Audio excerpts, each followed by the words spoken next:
The Ash, Luttsy and Susie O'Neill podcast. The new Queensland Premier joins us, David Crisafulli, in the studio. God. Ash is already hitching a ride, claiming his success off air. Yeah. Fair income. Single-handedly. I couldn't have done it without No. Not claiming anything, but I just predicted it. Like a few years ago, I said that I thought that might happen. So what's it like? You've been in the hot seat now for, is it over a week? Just over a week. It's been a busy week. And, congratulations. Well done. And I'll tell you, congratulations, yes. The highlight was yesterday going to fly to a little community that was going to be flooded in this crazy pumped hydro scheme that government was talking about, which we now know was $37 billion, but what's $37 billion between friends? But to go and tell them that we're not progressing with that, and there's other options that we're looking at for sure that are going to be affordable and environmentally sustainable.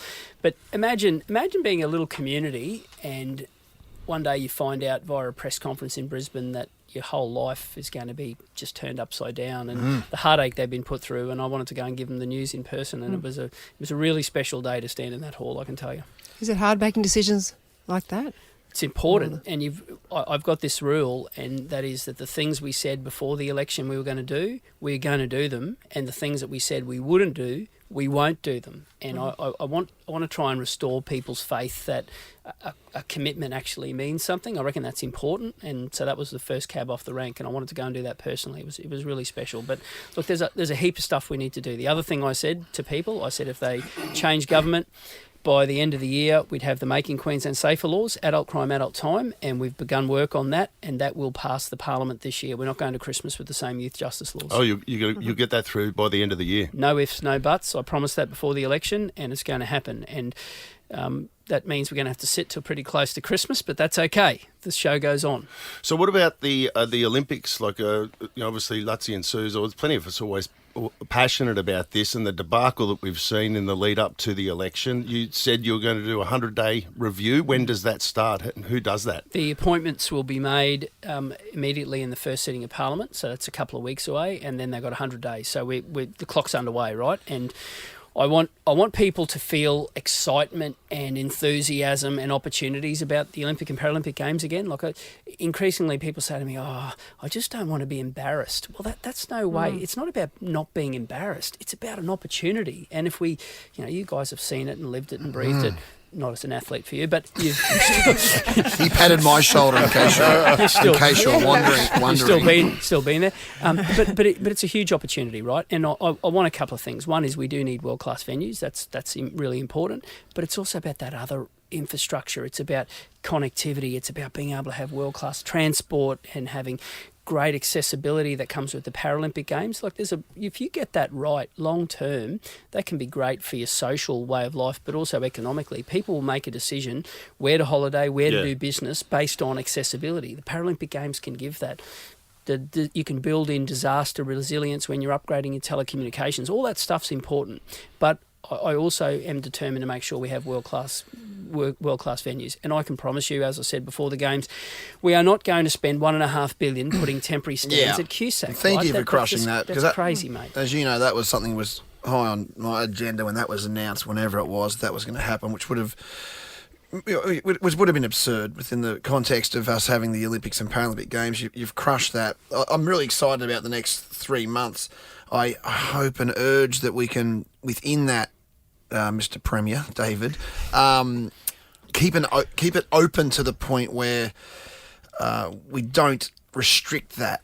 Can you give me some insight into because it concerns me that, because I know you've said in the lead up to the election, and it becomes election promises around no new stadium for the Olympics. Is there space there that if that independent authority suggests that pound for pound that a new Brisbane stadium is the best actual option for taxpayers and for everything else and for legacy, that is there still opportunity there that, forget the Olympics, we're building a stadium for Brisbane? There'll be world-class venues, right? What I said before the election still matters, right? The focus has to be on spending that $7 billion on generational infrastructure, because that's what it was sold as.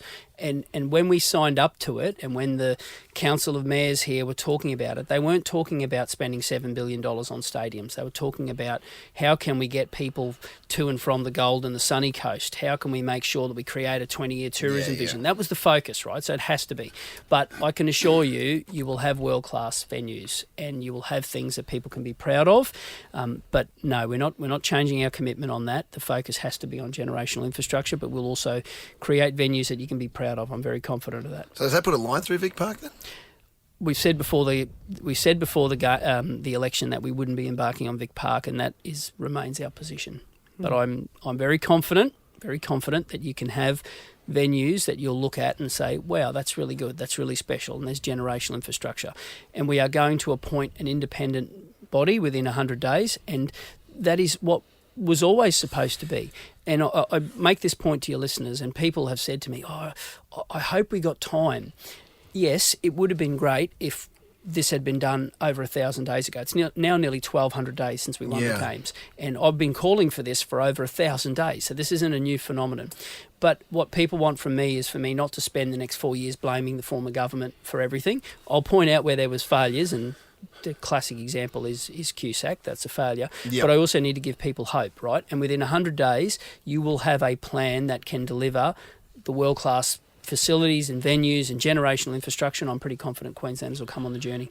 Okay. When do you meet with the International Olympic Committee? Do you do those meetings, or do you have... No, we absolutely we will be, and I want to make sure that they understand what we're trying to achieve here. I want people in Queensland, in every part of Queensland, to have a sense of optimism about this, and I'm not sure that's there at the moment. There's people who are looking at it and starting to say, oh, is this going to work? It is. And I want people to know we've got time. So Sydney won the games in 93, the 2000 games. They won in 1993. That was seven years out. We're not there yet. Yeah. Of course, it would have been good if we started 3 years ago, but we got time. You don't have that much time, though. No, it'll work. It'll work. And I'm determined to make sure that people will see a strategy forward to make it work. It's going to be a hell of a lot of work in the next 100 days. It's going to be a lot, but I think on the back of it, you'll have something that people will be proud of. It seems like the major difference between you and the previous leader or leaders, you would say, is that you listen more. And from what I know of you, you listen more. And Sebastian Coe, who'll be the next IOC president, said on my Olympic podcast, said that the good leaders allow the experts to activate what they're good at. And we have some brilliant minds around this space. And I think an important part of that for the politicians and the people that you put in those positions around the Olympics is to let people that know what they're talking about and it's their entire life to help make those decisions, which will change all of our lives in Brisbane and in Queensland. Look, firstly, thank you. One of the things that I always say is the reason we're in the mess we're in is because over 1,000 days ago, rather than set up an independent board and get the best and brightest around, the government hoovered it all up and made it all about themselves. And it shouldn't be about that. It's not about the red carpet. It's not about the party. It's about people. It's about making Queenslanders proud and giving them generational infrastructure. So that's going to be our focus. And yes, I pride myself on listening. Luckily, I haven't always listened to some of the advice you've given me over the years, I'm here to tell you. I have. Exhibit A, Your Honour. Exhibit A. Yeah. I've grown up a lot, David. Didn't you first meet Luttsy and I when we were doing the... Yeah, give us the Reader's Digest version of you. When television reporters where we met you. I'm going to give the Reader's Digest version, but I'm going to redact some key Just not all of it. I said Reader's Digest. Okay, I was a young TV reporter working for Win News in Townsville. Yep. These two lunatics were young radio news hounds coming through the system. And I had to host a 1 hour documentary on the Fraser Island fishing competition. Yeah. I know 2/5 of 5/8 of bugger all about fishing, but I do know a couple of people that will lead you astray when you find them, and that they did. And we were over there for 10 days, and it was in the era before social media, and I thank goodness for that. Yes, there's not a morning that I wake up that I don't thank God for that. It was a wild old time. So you went from there into politics? Oh, a long time after. I was a journo for a while. Yeah, you were a journo. And just quickly, your upbringing. Your dad's a cane farmer from Italy. Yeah, Dad migrated here as a young man. His his father, so my grandfather before him, they came to the country with no money, just worked their tails off and bought a little farm. And Mum and Dad still run that farm today. Do they really? Yeah, which is really special, really, really special. Hard-working And family, hey? They are. Farmers. They work, mate. My dad gets up and he's mid-70s now and he still runs it, still runs the farm. They actually came down for my swearing in on Friday. So, my parents live in Ingham in North Queensland. My parents going to Townsville is, whoa, that's a big smoke. They came to Brisbane. Yeah, wow. Whoa. That has got to be a spin out for them. They've raised the Premier of Queensland. That's Yeah. very, very cool. They're great people, mate. They're great people. And so's my sister. My sister runs a little business there in town and I still speak regularly to her. My two best mates from school who were the groomsmen at my wedding were here on election night. Just like Ash here, they've claimed credit single-handedly. They single-handedly delivered the win. It was one of them got interviewed on Channel 9 the other night. I'll make it stop, please. Do you have a personal conversation with Stephen Miles, or have you like away from the cameras or anything like that, where you talk to him, or is it not that type of relationship? No, of course.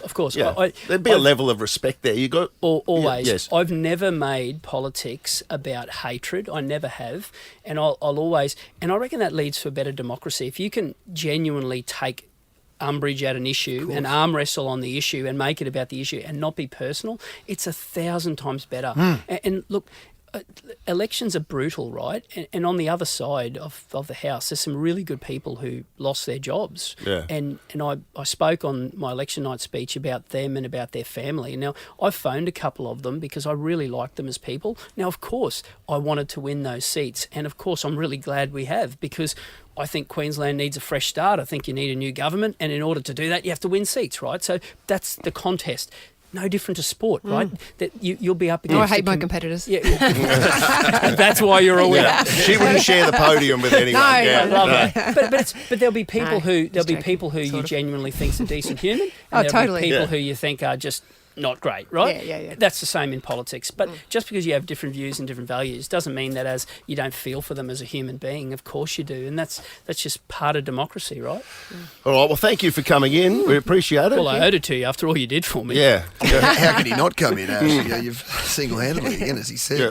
quote unquote. Listen, we've focused on that more than enough. I'm very humble, so thank you. Yeah, we look forward to seeing the next few months and getting things on track. And Thanks, guys. Thanks for having us, and best of luck to you, Suze. I hope Thank you. life is good for you. Thank you. Looking for a